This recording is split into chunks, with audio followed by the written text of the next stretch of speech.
The cost of being a woman who covers video games is apparently more than you could imagine, according to one Kotaku writer who has decided to discuss the past 10 years in the gaming industry and how unfairly this system is rigged towards women.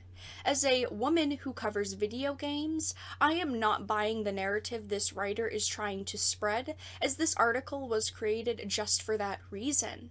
It seems fairly obvious that they did not write this article to move forward or to spark change. It is just to get people talking, maybe a little bit outraged, and to create traffic for their website.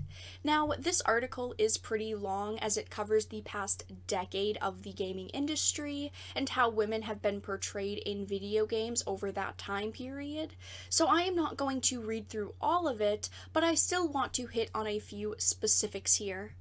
Now that it is 2020, I keep thinking about how it felt to be a woman writing about gender in video games back in 2010.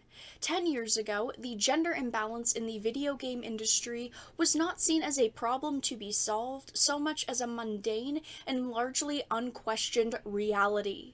It was not uncommon for notable women who worked in the video game industry to be fetishized, harassed, or both. Most of the popular games of the day were not created by women, were not about women, and were pretty limited to portraying a certain type of gruff macho man power fantasy. Yes, I do want to point out that looking at the past 10 years, the majority of popular video games have not been created by women, though that doesn't mean they did not have very important roles in their stories or creations. It has been an industry that women have needed to work their way into, though to say that over the past 10 years women have not been portrayed in video games nearly at all is a terrible argument.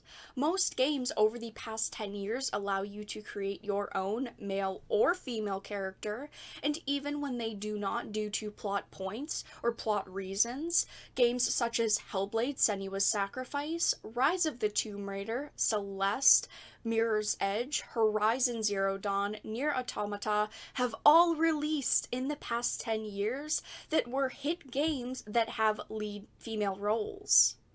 Games were for straight men, and gaming websites were too. They really call out IGN here, saying that they regularly created ranked lists of the most attractive fictional female characters in games, and IGN did the same thing too with real-life women. Even at gaming websites, they were trying for something more serious than the usual enthusiastic press standard. Analyzing games' portrayal of gender and sexuality still wasn't common. These gaming sites, too, were staffed by predominantly white, straight, cisgender men, often of similar middle to upper class financial backgrounds. If you Google hottest male video game characters, there are plenty of lists over the past 10 years, some that IGN has created as well, just like there are plenty of lists with the most attractive female characters in video games. Yes, a large portion of the gaming market is made up of men, but there was and is content that is created for the female audience too. Not everything has to cater to women the same way not everything has to cater to men. Obviously, websites and developers want to cater to their audience. They know their audience. That's how you become successful at whatever you are doing. Now, of course, this type of article could not be put on the internet without mentioning Gamergate and Anita Sarkeesian. When I see these types of topics brought up, I automatically assume the words Gamergate, Anita Sarkeesian, and bigoted gamers will be brought up at least once, and this article covers all three.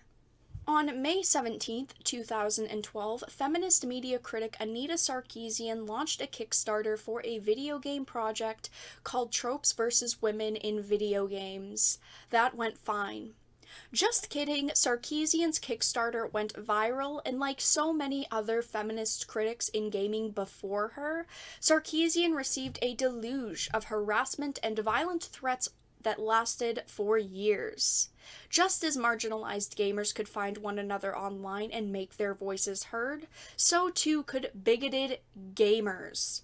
Bigoted gamers who wanted to keep anyone unlike themselves out of video games had a lot of enemies in 2012, as it became increasingly clear that a lot of different kinds of people could make games.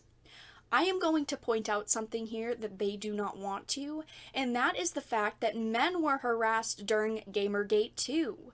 Anita obviously did get criticized quite a lot during this time, and I am sure that she received a lot of threats. I'm not saying that those threats are okay. Of course they are not. No one deserves to get personally attacked.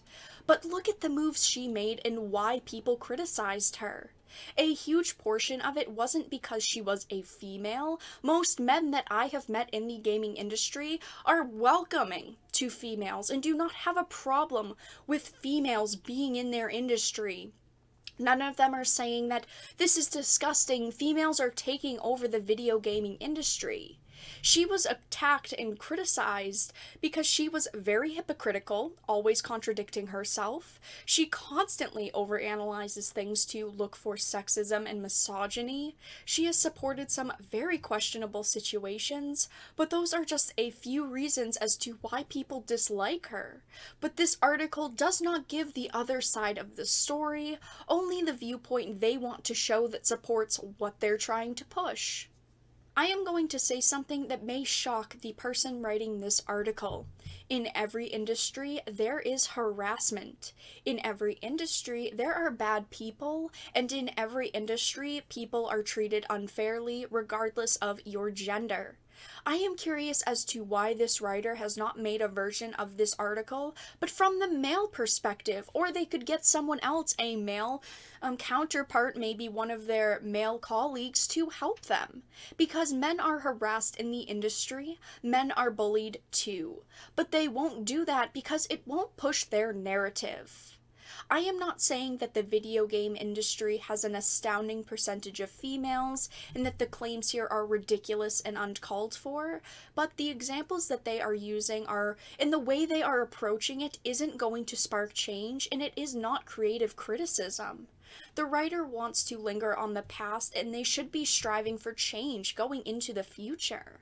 Nothing is without its mistakes, and if we want a better and more inclusive gaming industry, then talking about change and progress is the only way to reach that point.